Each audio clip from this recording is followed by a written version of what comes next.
Our top focus this morning is on all that's expected to play out in the winter session of Parliament. It's day 2 of the winter session. And remember, yesterday, 12 MPs from the Rajya Sabha were suspended for their violent behaviour during the monsoon session. And a big political showdown looms. So opposition parties are going to be meeting at 10 this morning to chalk out the future course of action.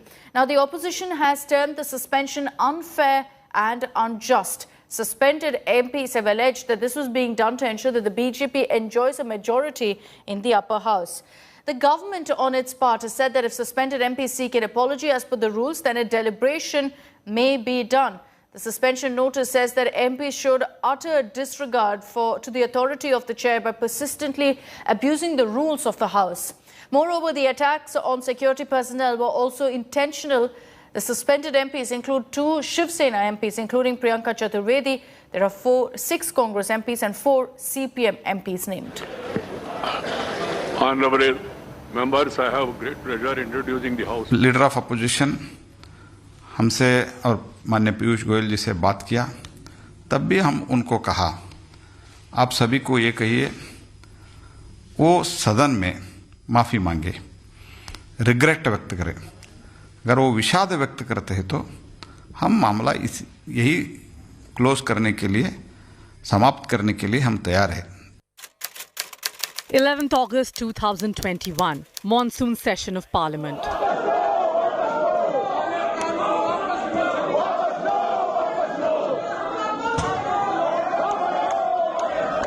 Ruckus broke out in Rajya Sabha during the farm laws debate. The BJP alleged opposition MPs manhandled marshals.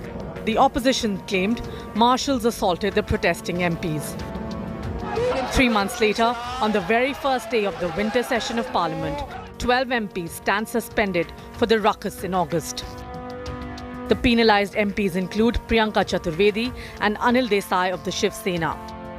सीधा आज आकर ये announcement कर दिया है without our knowledge, and the understanding is and the explanation is that nobody cooperated in the investigation. I have not, and I challenge the government of India, I challenge the Parliamentary Affairs Minister to show me one single call that they have done to me to reach out to me and ask me what my version of the story. The list has 6 Congress MPs, including Chaya Verma, Ripun Bora, Rajmani Patel and Akhilesh Prasad Sen. The grand old party termed the suspension death of democracy. This is totally undemocratic. This is a murder of the democracy. This is the murder of the constitution. You see, we have not been given the opportunity to be heard, and this is a one-sided decision. It is a biased decision, vindictive decision.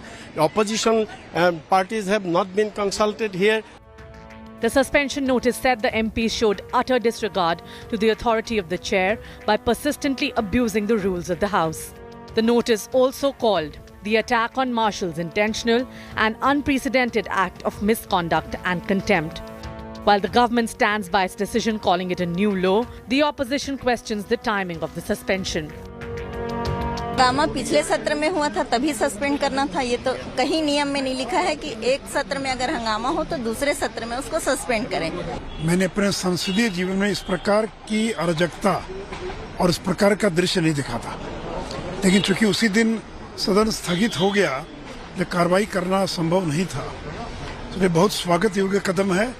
एक संदेश जाना चाहिए उन सांसदों को जो नियम कानून मर्यादा का पालन नहीं करते हैं और जिन्होंने संसदीय परंपराओं को कलंकित करने का काम किया। Rajya Sabha chairperson Venkaiah Naidu lashed out at the opposition, accusing it of wasting valuable time with disruptions.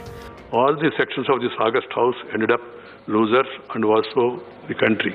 Should we not draw right lessons from such unpleasant experience that entail huge cost to democracy besides leaving a bitter pill in the mouths of the people of our country? The suspension of Rajya Sabha MPs has given the opposition yet another chance to attack the government. It well might be an issue that may unite the opposition, but will the politics of disruption overtake the business of the House even in this winter session remains to be seen. With Paulami Saha and video journalist Ziauddin, this is Mosmi Singh in Delhi for India Today. The other big political story of the day is that West Bengal Chief Minister Mamata Banerjee is clearly on Mission 2024. In a bid to integrate like-minded parties, Mamata Banerjee will be visiting Mumbai on a 3-day visit starting today. She's going to be meeting with Maharashtra Chief Minister Uddhav Thackeray as well as NCP Chief Sharad Pawar. Now, the meeting is being seen as an attempt to form an anti-BJP force ahead of the 2024 Lok Sabha polls. And during her visit, Mamata will be flanked also by her nephew Abhishek Banerjee. Apart from political meetings, Mamata is also expected to meet top industrialists during her visit to Mumbai in an attempt to attract investments to Bengal. Mamata is expected to invite them to the Bengal Global Business Summit. India Today has learnt that Mamata is expected to visit Rajasthan as well in the first week of December.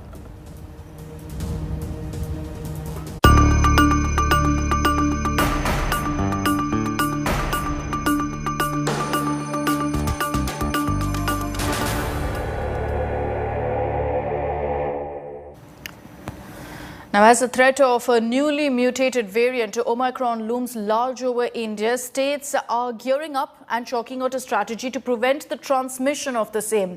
Delhi Chief Minister Arvind Kejriwal will be chairing a key meeting today over the health infrastructure of the national capital and to ensure hospitals are fully prepared. The Maharashtra government, meanwhile, wants the centre to halt flights from Africa and from countries where cases of Omicron have been reported.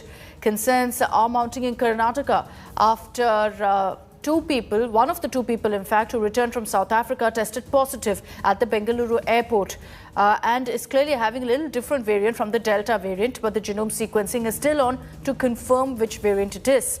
The World Health Organization has already raised an alarm over Omicron, calling it the global risks related to the mutated variant very high. More than 15 countries have reported cases now of Omicron.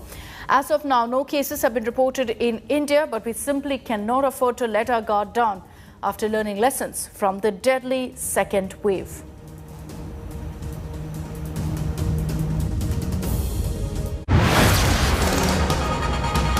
The super mutant is spreading across the world.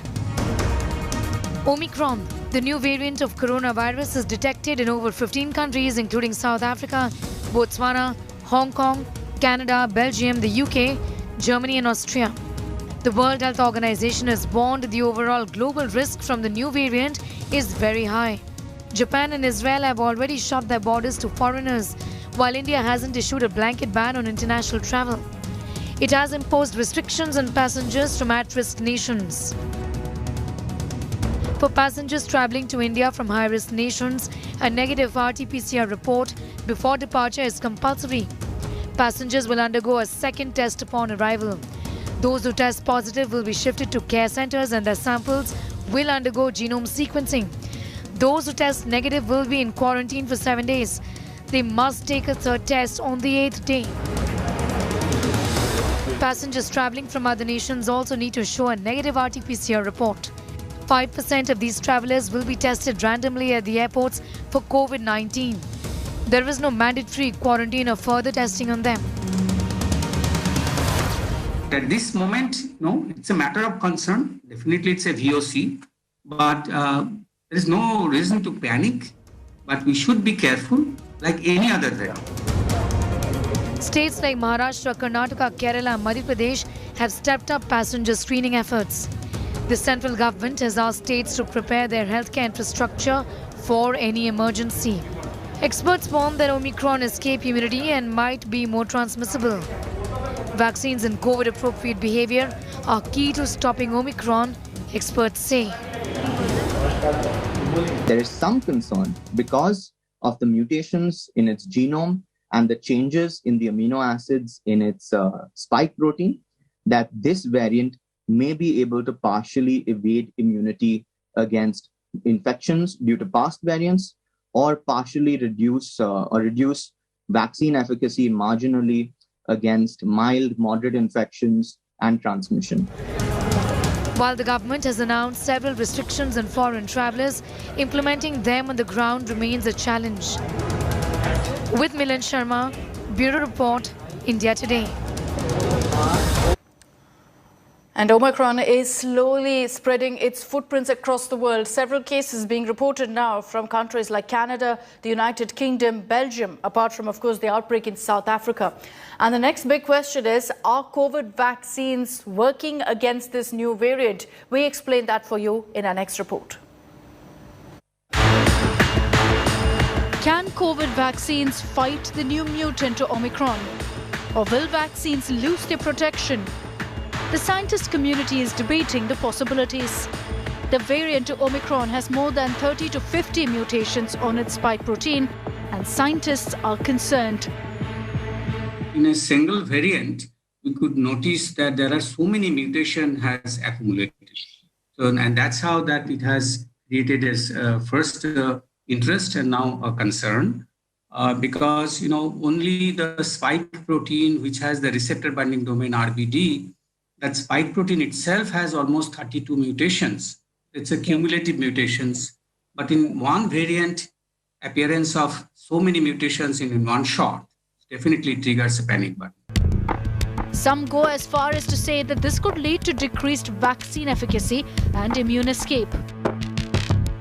Since this virus has mainly mutations that are in the spike protein, it will be very interesting to see how this variant performs in people who have received either the Covishield or the Covaxin, because if it is able to evade the spike responses, right, the antibodies against the spike protein, vaccine like the inactivated vaccine may have induced antibodies that could still restrict the replication of the virus. Not all hope is lost. Experts say it's unlikely that COVID vaccines will become completely redundant. This is something needs to be experimentally validated before making any comment. But, as such, as I was saying that usually that in any vaccines, we use multiple epitopes. And rarely all the epitopes can be evaded by the mutant virus. So it is not expected, but definitely needs to be checked. It hasn't come to India yet. But at this moment, it's a matter of concern. Definitely it's a VOC, but there is no reason to panic. Some evidence suggests that Omicron may develop immune escape capabilities from COVID vaccines. Hence, vaccines may require an upgrade. Therefore, vaccine manufacturers across the world have begun testing this mutant variant in the race to stay a step ahead of the pandemic. Milind Sharma for India Today. Let's move on to some other stories also that we're tracking this morning. Heavy rains have been battering the states of Andhra Pradesh and Tamil Nadu, and the Met Department has now issued an orange alert for heavy rainfall in Andhra Pradesh's Nellore, Chittoor and also Kadapa district. Chennai and adjoining districts also in Tamil Nadu are bracing for more rain. There's a new low pressure area which is likely to form in the Bay of Bengal and could become a cyclonic system later on.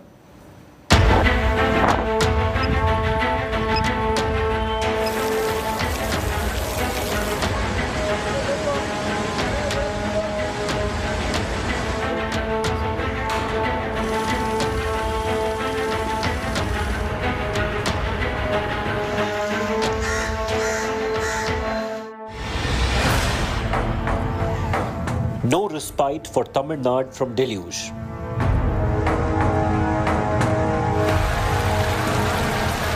Heavy rains continued to lash the southern state and Puducherry on Monday, leaving many areas flooded.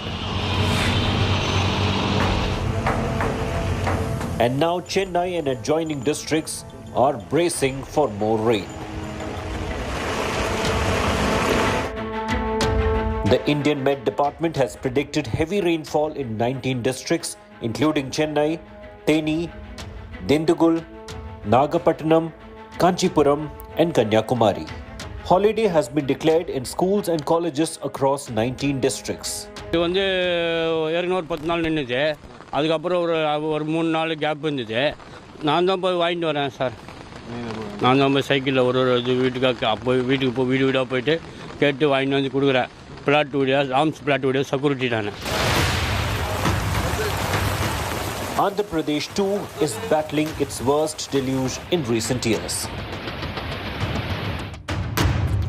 The Met Department has issued an orange alert for Prakasam, Nellore, Chittoor and Kadapa districts. Fishermen are advised not to venture into the sea. In coastal Andhra Pradesh, easterly winds are coming. So due to this only, we are having very good rains. There is a light to moderate rains are there in the south coastal Andhra Pradesh. And one or two places heavy rainfall only we are expecting today. As the rescue operations continue in the state, NDRF teams have shifted people residing in low-lying areas to relief camps in Nellore. The NDRF has rescued 120 people so far from the area. सुबह हम लोग को 6:30 बजे करीब point मिला तो हम लोग 7:05 पर टीम मार्च किए हैं। टीम मार्च करके यहाँ पर छलाकलुआ एक जगह है, तो यहाँ से एक रास्ते पर लॉरी फंसा हुआ था, तो उसमें 2 आदमी थे, तो उनको रेस्क्यू करके अभी ला रहे हैं। बीच में जो भी घर था तो 50 लोग को अभी तक रेस्क्यू कर रखे हैं। अभी और भी लोग फंसे हुए हैं, तो उन लोग को अभी फिर निकालने के लिए हम लोग आगे जाएंगे। The good news is that Met Department has predicted that intensity of rains will reduce over the week. Bureau Report, India Today.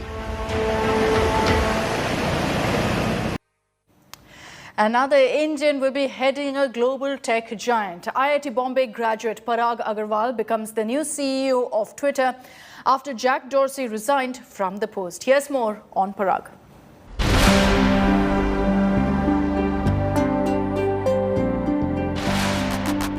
After leading the world's biggest microblogging site for 16 years, Jack Dorsey has stepped down from the post of Twitter's CEO. The 45-year-old tech tycoon shared an emotional message to announce his resignation. Dorsey said he had worked hard for the company to break away from its founders, adding that the decision to step down was his own. The Twitter founder said he will serve in the board to help the organization complete its transition. Dorsey ended by saying, "Not many founders put the company over their ego." The tweet garnered nearly 1 lakh likes in just 1 hour. During his tenure of 16 years, Dorsey was no stranger to controversies. From holding a smash Brahminical patriarchy poster in 2018 to liking tweets supporting the farmers' protest. And more recently, being locked in a battle with the Indian government over the new IT guidelines. He's had his own share of fights. The tech entrepreneur and philanthropist in his message named Indian American tech executive Parag Agarwal as the new CEO. Dorsey said his trust in Agarwal is bone deep and that he was unanimously appointed by the board. The Twitter founder said the new CEO has been behind every critical decision of the company and he leads with heart and soul.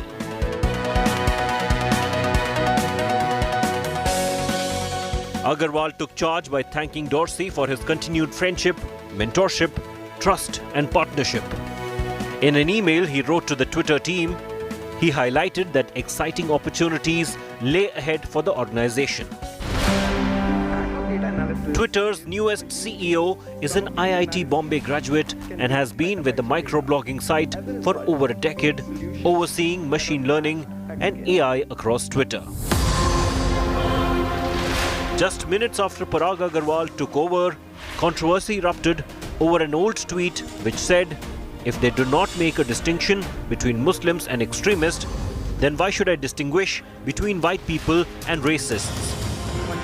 Despite starting on a controversial footing, Parag Agarwal has joined the long list of Indian origin business leaders at the helm of top tech businesses. Parag Agarwal's elevation as the CEO of Twitter is a further mark of success of Indians in Silicon Valley. It is almost inspirational in a fairy tale-like way for not just the Indian Americans who are rejoicing in US today, but for thousands of Indians who live abroad, and especially in India, who harbor dreams of success in Silicon Valley. This is Savita Patel at the Twitter headquarters in San Francisco for India Today TV. And you can catch more details on Parag Agrawal's profile and much more on our website, indiatoday.in. Do also download the India Today app. That's it from me in this edition of First Up. Stay tuned to us here on India Today for all the latest news breaks.